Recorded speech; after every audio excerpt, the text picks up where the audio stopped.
Am I the a-hole for refusing to pressure my grandfather to give my stepsister the family diamond?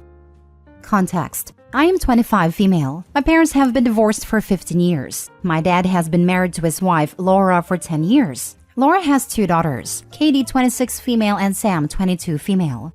My dad is very close to Katie and Sam and considers them to be daughters to him. The grandfather I'm referring to is my dad's father. My grandfather has a diamond that belonged to my great-grandmother, and it's something of a family miracle, since my grandfather managed to find it after World War II. Unfortunately, he lost his mother and sister in the war, so he saved the diamond to be for the next woman in the family, to be set into an engagement ring. Now, my grandfather has a thing about blood and family. Namely, if you're not blood, you can be family, but you're not in the family. And I'm pretty sure this is somewhat related to his trauma, but it might be a generational thing. Because of this distinction, his sons were not allowed to use the diamond for their wives' rings, because then the diamond would belong to the wife and the wife is not blood. I'm his only biological granddaughter, so it was always presumed that the diamond would go to me. I got engaged last year and I didn't end up using the diamond for the ring. The diamond was not a color or the cut of the style I wanted, and my grandfather knew that. He offered to have the diamond recut, but I begged him not to because it is very valuable, and I know how much it means to him. So, he agreed that when I get married, he will set it into a necklace to be worn on my wedding day instead. Now, Katie is going to get engaged soon, and my dad is likely to be asked to walk her down the aisle. Laura asked my grandfather to give her the diamond for Katie's ring, since she is basically my father's daughter. My grandfather said, and I quote, "Not even over my dead body," and that the diamond will stay in the family. That said, Laura, my dad, and Katie are now extremely upset. My dad suggested maybe I could ask my grandfather to let them use the diamond, since I hadn't used it for a ring anyway, and that he considers Katie part of his family and will be forever. So it should be okay for her to have it, especially since she is older, so the first woman as it were. My grandfather would probably relent if I asked him, but I said no, because I would feel too guilty. That diamond is all my grandfather has left of a family he lost in the most horrific circumstances when he was 9 years old. They don't even have graves. That stone is literally all he has to remember them. What right do any of us have to dictate what he does with it?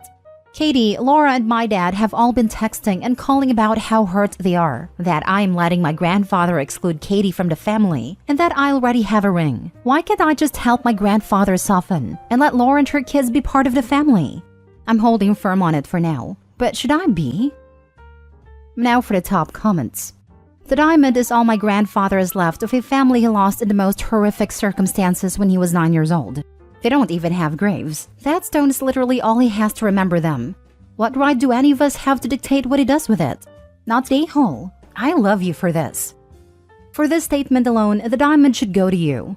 Allow him to set it in a necklace and wear it all the time. It will make your grandpa happy. Not the a-hole.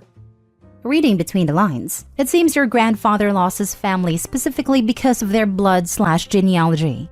It makes sense that his own survivors matter so much to him. Not the a-hole. As much as they may be upset, it's not theirs. Your grandfather wants it to go to someone genetically related to him, not to someone brought into the family by marriage. His reasoning is exactly the same reason he didn't give it to the women marrying into the family. Grandpa has a right to say no. Your dad and stepsisters will just have to get over it. The hard truth is that they are not his grandchildren. They are step-grandkids, and family heirlooms don't typically pass down to stepchildren, especially with an older generation. And they became his step-kids as teens. It's not like he's been in their lives since they were babies. They likely didn't grow up viewing him as their grandfather at all, and while he may like them, they aren't his grandkids by blood or by social convention given their ages. Even if the kids had been adopted at birth, it wouldn't matter. They still wouldn't be blood relatives. Opie's the only one entitled to that diamond, as she's the only one genetically related to the grandfather. Opie's not the a-hole. Next story. Am I the a-hole for not bringing a cake to a wedding I was uninvited from? My now ex-best friend got married this Saturday. I was supposed to be the maid of honor, but she removed me from the wedding over a dispute regarding my makeup, hair, and disinterest in the wedding. She uninvited me from the wedding after I told friends my side of the story. I was responsible for the cake at the wedding but canceled the order because I was uninvited and wanted to be reimbursed for all of my investments in this wedding. I told the bride I wasn't going to bring the cake over for them, The new maid of honor went to pick up the cake and learned that I had canceled the order. They were able to get another cake, but it apparently wasn't as nice. The bride, groom, and my sister who attended told me it was unfair to cancel the cake. My sister thinks I should have let them enjoy their special day, and then later discussed getting my money back. The bride refers to the cake as a gift and claims that a gift cannot be returned. The groom just agrees with literally anything his precious wife says. More info, please. What was the dispute? Why did she accuse you of being disinterested in the wedding? What actually happened here? I work at a job where I'm expected to drop everything and come in at work. She was upset because I was leaving during wedding planning meetings, and I also requested to style my hair differently and she got upset. You don't disinvite someone from a wedding and still expect a gift. Not the a-hole. I guess you could say the bride wanted to have her cake and eat it too. Yep, and there is no way that the bride would have settled up after the wedding. She would have stuck to the "this was your gift" line. Not the a-hole. So they uninvite you from the wedding but believe they were still entitled to the cake you had paid for? They're all ridiculous if they think that is normal. Completely agree. Also messed up that your sister is saying you're unfair. Should be upset too if she were uninvited and still expected to gift a cake. Not the a-hole. Not the a-hole. First, I've never heard of a maid of honor being responsible for the wedding cake. Was that an agreement in lieu of a gift or something? When I was getting married, I was way excited about the excuse for cake. I don't think I would have let someone else make those arrangements. You said you told them you weren't bringing the cake over. Did you mention that was because the order was canceled, or just that you weren't transporting the cake? It's weird that she didn't clarify on this point when she uninvited you. Sounds like they want to have their cake and eat it too, without you around. She was stressed, so I offered to help with some things. I booked the cake under my name and still had a different gift for them. After getting uninvited, I told her, don't expect me to supply you with a cake. So I did not exactly say I canceled your cake. Next story. Am I the a-hole for inserting myself into a married couple's financial life? I'm friends with a married couple, Grace and Michael. Grace and I went out to drink a few days ago, just the two of us. We talked a bit about inflation and finances, and she confessed to me that she barely has any money, and it makes her feel really vulnerable. Turns out, they mostly live off of her income, and Michael, who makes over 2.5 times as much as Grace, puts almost all of his income into savings. He also asks Grace to transfer any of her bonuses or extra money into that savings account.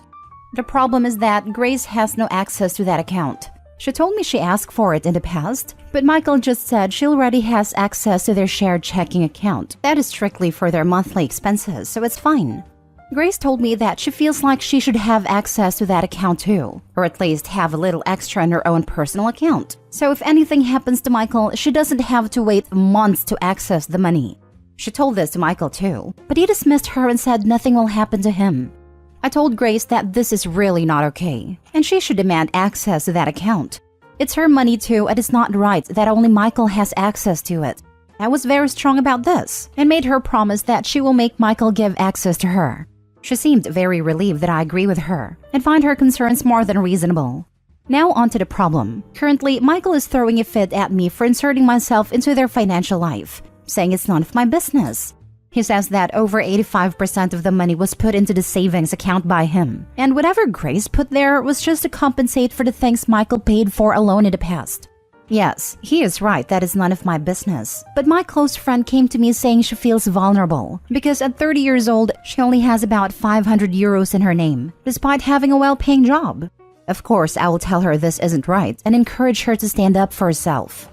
But since I'm friends with Michael too, I don't know. Am I the a-hole? Now for the top comments.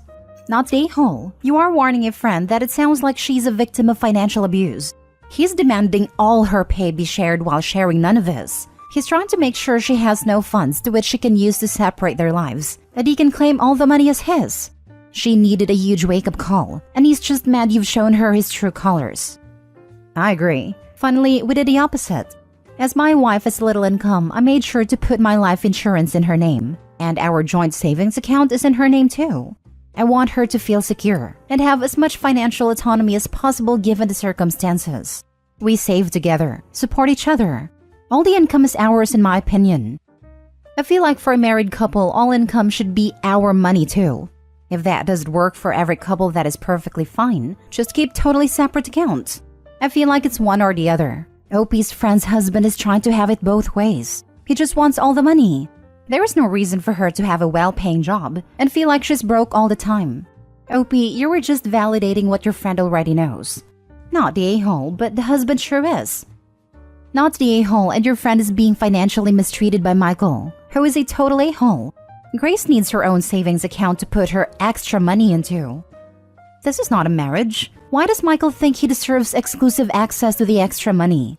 If this is the way it's going to be, they should just keep separate finances for everything. It's an all-or-none situation. This sounds like one of those situations where the wife finds out her husband has a secret family or something. Or is deeply in debt, or gambling it all away, or has a secret drug habits or something. So many other awful and expensive things. She doesn't have access to the account because he is lying to her about what the account is for, and likely how much money is in it. Last story. Am I the a-hole for doing a background check on my boyfriend? My boyfriend and I have been dating for 3 months. Even though it's early days, I really thought he was the one.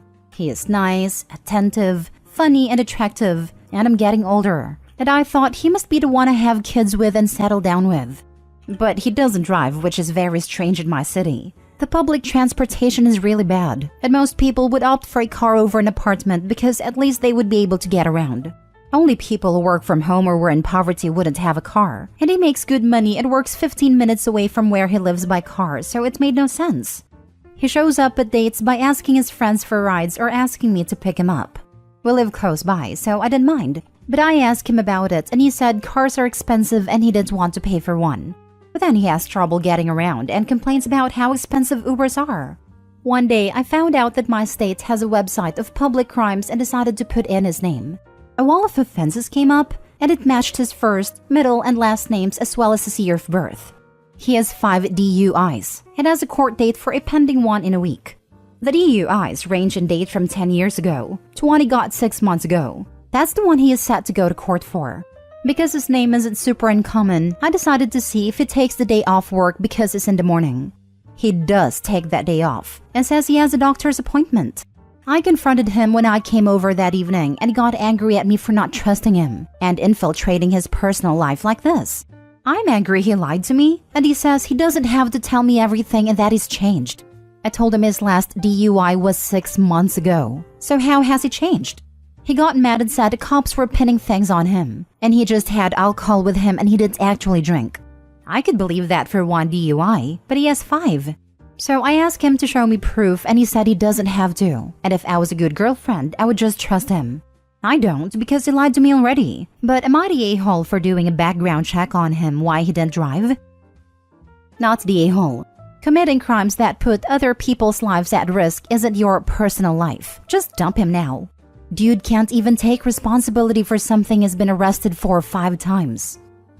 Plus, if you've been arrested 5 times, guaranteed he's driven drunk multiple times where he didn't get caught. As someone who works in the justice system, I can say this is totally true. I see this all the time. I once had someone driving under influence to court. Although I live in another country, the people who do this are the same. Not the a-hole. Multiple DUIs can indicate a lot of things. And besides that, I honestly think more people should do a background check on their significant others. It could have been a lot worse than a DUI with no casualties. He wasn't honest about it and got angry when you found out. Might want to reevaluate if this is the guy for you. Might want to reevaluate. Red flags OP. These are your red flags telling you to run. At the point of 5 DUIs, it suggests to me a drinking problem. If it's changed, then does he drink? Is he an AA? I can understand not wanting to lead with that with someone before things get serious, but a conversation about a drinking problem you used to have is a lot easier than talking about a drinking problem you still have. Not the a-hole. She just looked up public records because she was curious about him dodging a question.